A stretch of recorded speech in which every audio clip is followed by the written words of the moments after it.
Don't step on the Mome Raths. The Mome Raths? Hello everyone, welcome back to Royalty Soaps. My name's Katie Carson, and today I'm going to be making a soap inspired by the Mome Raths in Alice in Wonderland. Now, I've made a Mome Rath soap before, and those Mome Raths had their little eyeballs open, but these Mome Raths are going to be in their puffed form, the form right before Alice looks down at them and they start to run away. They're just cute little fluffy bits of color all over the ground, and I thought that would be so cute. We're going to do it on our artisan soap, meaning there's no frosting on top, and it is the best like neon color blend. You're gonna love the pour. Let's make some soap. Now, every good soap video starts with the blending of the lye water solution into the oils. It's one of those satisfying things everyone wants to watch, and it never gets old. So to this lye water solution, I added just the tiniest bit of titanium dioxide. All 6 colors are neons, so they really benefit from having a little bit of titanium dioxide to anchor them. I just put the fragrance notes on screen so that you can see what the soap is going to smell like. It's just beyond fabulous. So we'll start with tennis ball breaker, then we're going to add a little bit of cheesy poof mixed with orange vibrance, then we're going to do radioactive green, and then we're going to add in blue tide with Tahitian teal. Now, almost all of these colors are from Mad Micas, barring the orange vibrance. Orange vibrance is from Nurture Soap, and then tickled pink and grape ape, you know, our purples and our pinks. So you can see super, super, super, super strong. And honestly, this soap style, like the tie-dye kind of hippie colors, gets like tons of people ask me to make this all the time, and it doesn't seem to matter what I fragrance it with. It's just the idea of it I think is so electrifying. And for those of y'all who lived during the 60s, I think it's just reminiscent of a time gone by, because it's very tie-dye, it's very funky, it's very bright, and that's just a lot of fun. So I'm going to start by doing a very thin drop swirl with this, and I'm very much trying to make it thin, doing as many passes as I can, because I want this to have tons and tons of bubbly drops in the soap. It really matters for a soap like this because the Mome Raths are very, you know, they're very puffy, they're very kind of globular they're just circular, you know, they're fluffy, and I want that to go all the way through the soap. I want you to see the top and for it to match the inside.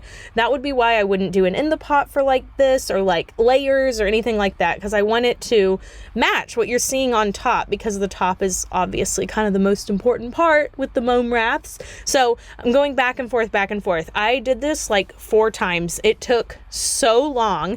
All of our artisan soap batches are 54 bars, which is actually a teeny tiny amount, especially compared to commercial soap making. A lot of soap makers that I know that make commercially or make in bulk for wholesale or private labeling make batches of 300 to 600 bars per batch. So that is many, many times over what I'm doing. And because we pour into these slab molds, we have access to the inside of every single bar. It's different from pouring like a brick of soap where you can't really control how much the inside of each bar is going to look like. And you can do up to like, you know, 2 or 3 colors without it getting messy. But here you can see I can do up to 6 colors. And while it starts to look a little blended on the top, I promise all the way through the bar, it still looks very, very detailed. So this is why I will probably never change from this side while I'm still doing very, very intricate swirls.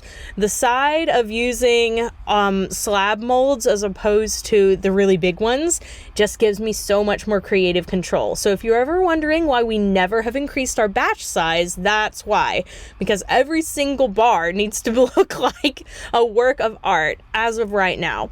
If I ever switched, you know, types of businesses or wanted to go wholesale, I would consider something else. Now, I'm taking the little bit that I had in all of my containers and I'm drizzling it on a diagonal angle so that when I swirl the top, every single bar will get some of these colors I'm adding to the very tippy top, and it won't look over swirled. It'll look just the right amount. I find that going from one corner to the other on a diagonal just makes for a really, really aesthetically pleasing top. And you can do that regardless of your batch size. So if you're only making, 10 bars in one of those purple molds, this type of technique, I promise, will still do you really, really good, even in a mold of that size. So just adding in those last few bits, making sure everybody's gonna get some.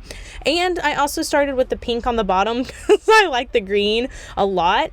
And there, you can see when I'm swirling it, every single bar is getting like every single color and it doesn't look overdone. I can just do a little swirl and that's it, which makes it so much faster, so much faster. And then if you wanted to be extra bougie, go down the sides of each loaf because that will just grab it a little bit more. Here are the Mome Raths. Aren't they cute? My sister Shelly made these for me one day. She did all of the cold process frosting for us so that it would be a lot easier to add to the tops. It's so much easier to add pre-piped soap embeds. Just take my word for it. It's less cleanup, takes less time. The one thing I will say, it is harder to get exactly the right size because you have to do 1 inch or less. So some of the Mome Raths will end up being cut. That's just the nature of the thing. And now I'm adding my hollow Stardust. This is from the Good Glitter.